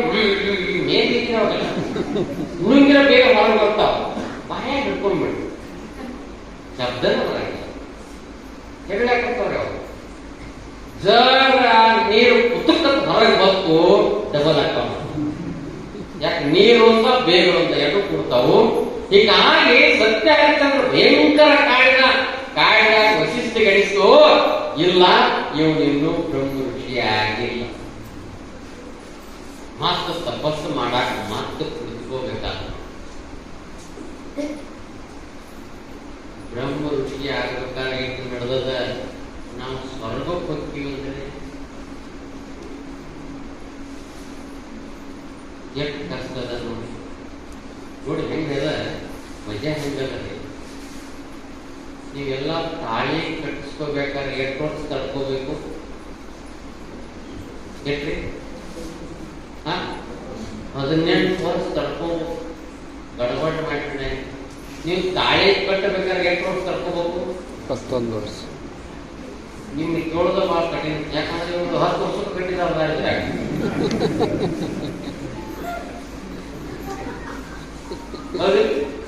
10 ವರ್ಷ ಕಟ್ಟಿದಾವ. ಆದ್ರೆ ಕಾನೂನು ಯಾವಾಗೈತೆ ನಿಮ್ಗ 21 ವರ್ಷ ತಾಳಿ ಕಟ್ಟಬೇಕಾರ ಕಟ್ಟುವ ತಡ್ಕೋಬೇಕ. ಮುಂದೆ ಮಕ್ಕಳಾಗ್ಬೇಕಾದ್ರ ಮುಂದೆ 2-3 ವರ್ಷ ತಡ್ಕೋಬೇಕ. ಮಕ್ಕಳು ಸಾಲಿಗೆ ಹೋಗ್ಬೇಕಾದ್ರೆ 4 ವರ್ಷ ತಡ್ಕೋಬೇಕ. ಮುಂದೆ 10ನೇ ಮುಗಿಬೇಕಾದ್ರೆ 10 ವರ್ಷ ತಡ್ಕೋಬೇಕ. ಡಿಗ್ರಿ ಮುಗಿಬೇಕಾದ್ರೆ ಮತ್ತೆ 5 ವರ್ಷ ತಡ್ಕೋಬೇಕ. ನೌಕರಿ ಬರ್ಬೇಕಾದ್ರೆ ಎಷ್ಟು ತಡ್ಕೋಬೇಕು? ಯಾಕೆ ನಮ್ಮ ಜೀವನ ಅವಸರ ಗಡಬಡ ಯಾಕೆ? ಇಷ್ಟೆಲ್ಲ ತಡ್ಕೊಂಡಲ್ಲಿ ಅಂದ ಮೇಲತ್ತ ಗಡಬಡ ಜೀವನ ಯಾಕೆ? ವಿಶ್ವಾಮಿತ್ರಿಗೆ ಹೇಳಿದ ತಡಪ ಇಲ್ಲ ತಪಸ್ಸು ಮಾಡ ಅಂದಾಗ ಸತ್ಯ ಹರಿಚಂದ್ರ ಅವನ ಜೋಡಿ ಪರೀಕ್ಷೆಗೆ ಒಳಪಟ್ಟ. ಅವಾಗ ಸತ್ಯ ಹರಿಚಂದ್ರನಿಗೆ ಗೆದ್ದ ವಿಶ್ವಾಮಿತ್ರ ಮತ್ತೆ ಸೋತ.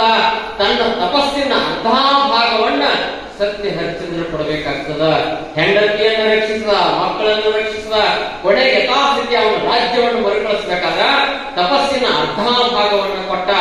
ಮಾತು ತಪಸ್ಸು ಮಾಡಾಕ್ ಕೊಡ್ತ, ಕೊನೆಗೆ ತಪಸ್ಸು ಮಾಡಾಕ್ ಕೊಡ್ತ. ಹಗಲ ರಾತ್ರಿ ಇನ್ನು ಮುಂದೆ ಮತ್ತೆ ತಪಸ್ಸು ಮಾಡಬೇಕಂತ ತಿಳ್ಕೊಂಡ ಮತ್ತು 100 ವರ್ಷ ತಪಸ್ಸು ಮಾಡಿದ.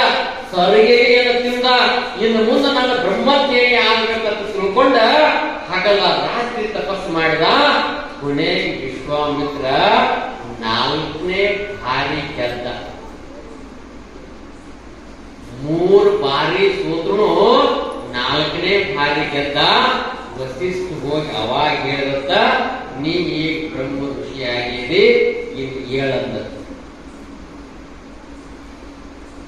ಬಂಗಾರವನ್ನೇ ನಾವು ಪರೀಕ್ಷೆ ಮಾಡ್ತೀವಿ, ಕಬ್ಬಿನ ತಗಡುಗಳನ್ನು ಮಾಡೋದಿಲ್ಲ. ಬಂಗಾರವನ್ನೇ ಪರೀಕ್ಷೆ ಮಾಡ್ತೀವಿ ಅಂದ್ಮೇಲಂತ ನಾವು ಬಂಗಾರ ಆಗಬೇಕು, ಹೊರತಾಗಿ ಕಬ್ಬಿನ ತಗಡಾಗಬೇಕು.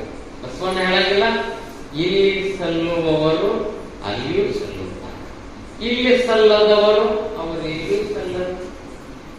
ಹಂಗ ಅವಾಗ ವಸಿಷ್ಠ ಹೇಳಿದ, ನೀ ಬ್ರಹ್ಮ ಋಷಿ ಆಗೇರಿ ಅಂದಾಗ ಇಡೀ ಸಿಟ್ಟವನ್ನು ಎಲ್ಲವನ್ನು ತೊರೆದು ಸುಂದರ ಬ್ರಹ್ಮಜ್ಞಾನಿ ಸಪ್ತ ಋಷಿ ಒಳಗ ಅವನು ಒಬ್ಬ ಋಷಿಯಾದ. ಆಮೇಲೆ ಸುಮ್ಮ ಹಂಗ ಇರಲಿಲ್ಲ. ಕೊನೆಗೆ ತನ್ನ ಯಜ್ಞವನ್ನ ಮಾಡಾಕ ತಯಾರಾದ. ಯಜ್ಞವನ್ನ ಕೆಡಸವ್ರು ಒಂದಿಬ್ರು ಇರ್ತದೆ. ಯಾರು? ಮಾರೀಚ ಮತ್ತು ಸುಧಾ ಇಬ್ರು ರಾಕ್ಷಸರು ಆ ಯಜ್ಞವನ್ನು ಕೆಡಿಸಿದ್ರತ್ತ. ಯಜ್ಞಕ್ಕ ಮಾಂಸವನ್ನು ಸುರಿತಿದ್ರ. ಅವಾಗ ವಿಚಾರ ಮಾಡಿದ್ರ, ಇವ್ರ ಮ್ಯಾಲ ನಾವು ಯುದ್ಧಕ್ಕೆ ಹೋಗಬಾರ್ದು, ಅವ್ರಿಗೆ ನಾ ಶಿಕ್ಷೆ ಕೊಡಬಾರ್ದು ಅಂತ ತಿಳ್ಕೊಂಡ ಎಲ್ಲಿ ಬಂದತ್ತ? ಅಯೋಧ್ಯಕ್ಕೆ ಬಂದತ್ತ. ಅಯೋಧ್ಯ ಅಧಿಪತಿ ಆಗತ್ತ ದಶರಥ ಇದ್ದ. ದಶರಥನಿಗೆ 2 ಮಕ್ಕಳಿದ್ರು. ಯಾರು? ರಾಮ ಮತ್ತು ಲಕ್ಷ್ಮಣ. ದಶರಥನಿಗೆ ಹೇಳಿದತ್ತ, ಇಲ್ಲ ನಾವು ಯಜ್ಞ ಮಾಡಾಕತ್ತೇನೆ, ಇವರಿಬ್ಬರನ್ನು ಕಳಿಸಂದತ್ತ. ಅವಾಗ ದಶರಥ ಮಕ್ಕಳ ಮೇಲೆ ಬಹಳ ಪ್ರೇಮ. ಅದ್ರಾಗ ನೀವಂತೂ ಇಟ್ಟು ತಾರತಮ್ಯ ಮಾಡ್ತೀರಿ, ಬಹಳ ತಾರತಮ್ಯ. ಯಾಕೋ ಹೆಂಗ ನಿಮ್ಮ ಮನಸ್ಸು ಹೆಂಗ್ ಹುಟ್ಟನ ಅದಕ್ಕೊಂದು ಬೇರೆ, ನೀವು ಇನ್ನ ಇರ್ತಿರ್ತೀರಿ. ಗಂಡು ಹುಟ್ಟಿದ್ರೆ ಬೇರೆ. ಗಂಡ ಜರ್ ಹುಟ್ಟಿತ್ತಂದ್ರೆ ಅದಕ್ಕೆ ಬೇಸನ, ಬೆಣ್ಣೆ, ತುಪ್ಪ ಅದಕ್ಕೆ ತಿನ್ಸೋದು. ಹೆಣ್ಣು ಹುಟ್ಟಿತ್ತಂದ್ರೆ ಅದಕ್ಕೆ ಮಜ್ಜಿಗೆ, ಮೊಸರು, ಹುಳಿ ತಿನಿಸಿ ಹಟ್ಟಬೇಕು ನೋಡ. ಬಾಳೆ ಎಂದು ಯವ್ವಾ ಅಂದಿರ್ಬಾರ್ದು. ಅದು ಹೆಂಗಿರುತ್ತೆ ಅಂದ್ರೆ ಇವ್ದ ಸ್ವಭಾವ. ಮಜಾ ನಾಡ್ ನಾನು ನೋಡಾಮದ ಅಂತ ಯಾವ ನೀವು ಬೆಣ್ಣೆ ತಿಂದ ನೋಡ್ತಾ ಯಾವ ಗ್ಯಾರಂಟಿ? ಹೊರಗೆ ಹಾಕಿದವ್ರು ಎಷ್ಟು ಮಂದಿ ನೋಡಿಲ್ಲ. ನೀವೆಲ್ಲ ಬೆನ್ನಿನ ತಿನ್ಸೇರಿ, ಉಂಡಿನ ತಿನ್ಸೇರಿ, ಏನೆಲ್ಲ ಮಾಡ್ಯಾರಿ, ಬಿಸಿ ರೊಟ್ಟಿ ತಿನ್ಸೇರಿ, ಹಗಲ ರಾತ್ರಿ ದುಡ್ಡು ಸಂಪತ್ತನ್ನ ಕೊಟ್ಟರೆ ಕೊನೆ ಹೊರಗೆ ಹಾಕಿದ ಹೇಳಕ್ ಬರಂಗಿಲ್ಲ. ಹಿಂಗಾಗಿ ಮಕ್ಕಳ ಮೇಲೆ ಬಹಳ ಪ್ರೇಮ. ಈಗಿನ ಮಕ್ಕಳಂತೂ ಭಾರಿ ಇಲ್ಲ. ಸುಮ್ಮನೆ ನೆನಪಿಸ್ತದೆ. ಅಪ್ಪ ದುಡಿದು ಬಂದು ನೌಕರಿ ಮಾಡಿ ಬಂದ ಮನ್ಯಾಗ ಈಗ ಸಾಯಂಕಾಲ 5 ಗಂಟೆಗೆ ಮನೆಗೆ ಬಂದಿರ್ತ. ಊಟ ಸೂಟ ಸರ್ದಲ್ಲ ಊಟ ಸೂಟ ಕಳೆದ ಸೋಫಾ ಸೆಟ್ ಮೇಲೆ ಕುಳಿತಿರತ್ತ. 2 ಮಕ್ಕಳು, ಒಂದು ಸಣ್ಣದು ಒಂದು ದೊಡ್ಡದು. ಆ 2 ಹುಡುಗರು ಸಾಲಿಂದ ಮನೆಗೆ ಬಂದಿದ್ದು. ಮನೆಗೆ ಬಂದಾಗ ಟಿವಿ ನೋಡಾಕತ್ತಿದ್ದು. ಇವಾಗ ಆಯಾಸ ಆಗೈತಿ ತಿಳ್ಕೊಂಡ ಅವ ಯಾರು ದೊಡ್ಡ ಹುಡುಗೋಗ ಹೇಳಿದ, ತಮ್ಮ ಒಂದು ನೀರು ತಗೊಂಬಾರ್ದು, ಹೋಗಪ್ಪ ಹೋಗ, ಈಗ ಬಂದನ್ಯ ಹಂಗಾತ ಹೋಗಪ್ಪ ಹೋಗೋಣ ನೀರು ಈಗ ಬಂದಾಗ ಸಾಯ್ಲತ್ತ ಹೋಗು ನೀನ ಅಂತ. ಇನ್ನು ಸಣ್ಣ ಬರ್ತದ ಪಾಳೆ. ಸಣ್ಣ ಪಾಳೆ ಸಣ್ಣ ಬಹಳ ಜಾಪತ್ತಿದ್ದತ್ರಿ, ದಿನಿಗೆ ಹಂಗಿತ್ತಂಗತ್ರಿ ಸಣ್ಣ. ಅವ ಬಂದತ್ತ ಯಾಪ ದೊಡ್ಡವ ನಿನ್ನ ಮೊದಲನೇ ಚಿರಂಜೀವಿ ಅಂತ ಹೇಳ್ತಿದ್ದೆ, ನೀನು ಬಹಳ ಬಂಗಾರ ಅಂತಿದ್ದೆ, ಏನವನು ಮುಂದೆ ಮಾಡುದು ಏನೆಲ್ಲ ಮಾಡುದು, ಮೊದಲ ಡ್ರೆಸ್ ಹೋಗತ್ತಿರೋದು ಮೊದಲನೇದೆಲ್ಲ ಹೋಗಕೊಡೋದು ಮಾಡ್ತಿದ್ದೆ. ನೋಡು ಒಂದು ತೆಗಿ ನೀರ್ ತರವಲ್ಲ ನಿನಗ. ದೊಡ್ಡ ಮಗ ಬಹಳ ದೊಡ್ಡ ಮಗ ಆಗ್ತಿದ್ದೆ, ಈಗ ನೋಡ್ ದಡ್ಡಾಗ ಮುಂದೊಂದತ್ತ ಅಂದತ್ತ. ಈಗ ನಾನು ತರಿಸ್ತಾನ ತಿಳ್ಕೊಂಡು ಈ ಹುಡುಗಿ ಏನಂದತ್ತ ಯಾಪ ಒಳಗ ಹೋಗಿ ನೀರು ಕುಡಿದು ಬ್ರೋ ಅಟ್ಟ ಒಳಗೆ ಹೋಗಿ ನೀರು ಕುಡಿದು ಬರೋ ಬರ್ಲಿಲ್ಲ. ಬರುವಂತೆ ಬಂತೀವಿ ನನವಂತೀವಿ ಸೋಮ ಅಂತ ನನ್ನ ಮಕ್ಕಳಿದ್ರೆ ಗತಿಯಾಗಿ ಬದುಕಿಯಾಗಿ ಸಾಗಬೇಕು, ಜೀವನ ನೋಡೋದಾಗತ್ತೆ ಆಗೋದಿಲ್ಲ ಅದು. ಅವಾಗ ದಶರಥ ಇಬ್ರು ಮಕ್ಕಳ ಮೇಲೆ ಬಹಳ ಪ್ರೇಮ. ವಶಿಷ್ಠನ ಅವನ ಆಶ್ರಮದ ಗುರುಗಳು ಅವನ ವಿಶ್ವಾಮಿತ್ರನ ಅವನ ಕರೆಯಾಕ ಬಂದಾಗ ವಶಿಷ್ಠ ನೋಡಿದ. ವಶಿಷ್ಠ ಹೇಳಿದ ದಶರಥಗ, ಇಲ್ಲ ಜ್ಞಾನಿದಾರ, ಜ್ಞಾನಿಗಳ ಕರೆಯಾಕಂತಾರಂದ್ರ ಅವ್ರಿಬ್ಬರನ್ನ ಕಳಿಸ್ಕೊಡ. ಯಾರಂದ್ರ ಕ್ಷತ್ರಿಯ ಮಹಾರಾಜ ರಾಮ ಮತ್ತು ಲಕ್ಷ್ಮಣಗ ವಿದ್ಯೆ ಕಲಿಸ್ಬೇಕಾಗಿತ್ತು, ಮುಂದ ರಾವಣನ ವಿರುದ್ಧ ತಯಾರು ಮಾಡಬೇಕಾಗಿತ್ತು. ವಶಿಷ್ಠಗ ಆಗೋದಿಲ್ಲ ತಿಳ್ಕೊಂಡ ಕಳಿಸ್ಕೊಡಂದಾಗ ದಶರಥ ಇಬ್ಬರನ್ನು ಕಳಿಸ್ಕೊಟ್ಟ. ಹೋಗಿ ತನ್ನ ವಿಶ್ವಾಮಿತ್ರ ಆಶ್ರಮದಲ್ಲ ತನ್ನ ಯಜ್ಞ ಕುಂಡವನ್ನು ತಯಾರು ಮಾಡಿದ. ಹೋಮ ಹೌಡಕ್ಕೆ ಎಲ್ಲಾ ತಯಾರು ಮಾಡಿದ. ತಯಾರು ಮಾಡೋದ್ನಾಗ ದಾರಿ ಉದ್ದಕ್ಕೂ ನಡ್ಕೋತ ಹೋಗ್ಬೇಕಾಗಿತ್ತು. ರಾಮ ಮತ್ತ ಲಕ್ಷ್ಮಣ ಆಯಸ್ ಆಗಾಕಿತ್ತು. ದಾರಿಯಿಂದ ನಡ್ಕೋತ ಹೋಗಾಕ ಆಯಸ್ ಆಗಾಕಿತ್ತು. ಆಯಸ್ ಆಗ್ತಿದಾಗ ವಿಶ್ವಾಮಿತ್ರ ಇಬ್ಬರಿಗೂ ಒಂದು ಮಂತ್ರವನ್ನ ಕೊಟ್ಟತ್ತ. ಒಂದು ಬಲ ಮತ್ತು ಅತಿ ಬಲ ಎರಡು ಮಂತ್ರ ಕೊಟ್ಟತ್ತ. ಇವು ಎರಡು ಮಂತ್ರಗಳನ್ನು ನೀವು ತಗೊಂಡ್ರಂದ್ರ ನೀವು ಎಂದೂ ಬ್ಯಾಸರಿಕೆ ಆಗಲಾರ್ದಂಗಿರುತ್ತೆ, ನಿಮ್ಮಲ್ಲಿ ಎಂದೂ ಶಕ್ತಿ ಕುಂದಂಗಿಲ್ಲ ಅಂತ ಹೇಳಿ ಬಲ ಮತ್ತು ಅತಿ ಬಲ ಎರಡು ಮಂತ್ರವನ್ನು ಕೊಟ್ಟಾಗ ಅವೆರಡು ಮಂತ್ರಗಳನ್ನು ಪಠನ ಮಾಡಿ ಇಬ್ರು ಶೂರು ಧೀರತೆಯಾದಂತ ಅವರನ್ನ ತನ್ನ ಆಶ್ರಮಕ್ಕೆ ಹೋಗಿ ಎಲ್ಲಾ ಶಾಸ್ತ್ರವಿದ್ಯೆ ಶಸ್ತ್ರವಿದ್ಯೆ ಎರಡನ್ನೂ ಕಲಿಸಿದಂತ. ಯಾಕ ವಿಶ್ವಾಮಿತ್ರ ಕ್ಷತ್ರಿಯ ವಿದ್ಯೆಯನ್ನು ಕಲಿತಾವ, ರಾಜ್ಯವನ್ನು ಪಡೆದವ. ಯಾಕೆ ಇಂಥವ್ ಎಲ್ಲವನ್ನು ಇರುವಾಗ ಅವ್ರಿಬ್ಬರಿಗೂ ವಿದ್ಯೆಯನ್ನು ಕಲಿಸಿ ತಯಾರು ಮಾಡಿದ. ಹೋಮ ಏನೇನು ಬೇಕು ಎಲ್ಲ ರೆಡಿ ಕೊನೆಗೆ ಅವಾಗ ಮಾರೀಚಿ ಮತ್ತು ಸುಭಾ ಇಬ್ರು ಬಂದಾಗ ರಾಮ ಮತ್ತು ಲಕ್ಷ್ಮಣ ಅವರಿಬ್ರು ಸಂವಾರ ಮಾಡಿದ. ಸಂವಾರ ಆದ ಮೇಲತ್ತ ಕೊನೆಗೆ ತಂದು ಎಲ್ಲ ವಿದ್ಯೆಯನ್ನು ಕಲಿಸಿಕೊಂಡ ಆಸ್ಥಾನಕ್ಕೆ ತಂದು ಬಿಟ್ಟ. ಅವಾಗ ಇಬ್ರು ತಯಾರಾದ್ರು. ಕೊನೆಗೆ ಮಹಾಭಾರತದಾಗ ರಾವಣನನ್ನು ಕೊಡುವಂತ ತಯಾರು ಮಾಡಿದ. ಇವರಿಬ್ರು ಕೂಡ ವಸಿಷ್ಠ ಮತ್ತು ವಿಶ್ವಾಮಿತ್ರು ಸಪ್ತ ಋಷಿಗಳಲ್ಲಿ ಇವರು ಇಬ್ರು ಋಷಿಗಳದಾರ. ಕೊನೆ ಬ್ರಹ್ಮಜ್ಞಾನಿಯಾಗಿ ಜೀವನವನ್ನು ಸಾಗಿಸಿದ. ಸುಂದರವಾದಂತ ಕುಟೀರನ್ನು ಕಟ್ಟಿಕೊಂಡ. ಮಕ್ಕಳಿಗೆ ಒಳ್ಳೆ ಋಗ್ವೇದದ ಎಲ್ಲಾ ಮಂತ್ರ, ಋಗ್ವೇದ ಆಚಾರ್ಯ ಯಾರು ವಿಶ್ವಾಮಿತ್ರ. ಅವನ ಆಸ್ಥಾನದಾಗ ಋಗ್ವೇದ ಮಂತ್ರಗಳನ್ನ ಮಕ್ಕಳಿಗೆ ಕಲಿಸ್ತಾ ಕಾಲವನ್ನು ಕಳೆದಂತವ ಯಾರು ವಿಶ್ವಾಮಿತ್ರ. ನಮಗೇನ್ ಗೊತ್ತದ? ಬ್ರಹ್ಮಜ್ಞಾನಿ ಆಗಿದೆ ಬಹಳ ಕಡಿಮೆ ಗೊತ್ತದ. ಅವ ಹೋರಾಟ ಮಾಡಿ ತಪಸ್ಸಿನಲ್ಲಿ ಫೇಲ್ ಆದ ಕೇಳಿರ್ತೀವಿ. ಕೊನೆಗೆ ಗೆದ್ದು ನಮ್ಗೆ ಗೊತ್ತಿರಂಗಿಲ್ಲ. ಕೊನೆಗೆ ಗೆದ್ದು ಬ್ರಹ್ಮ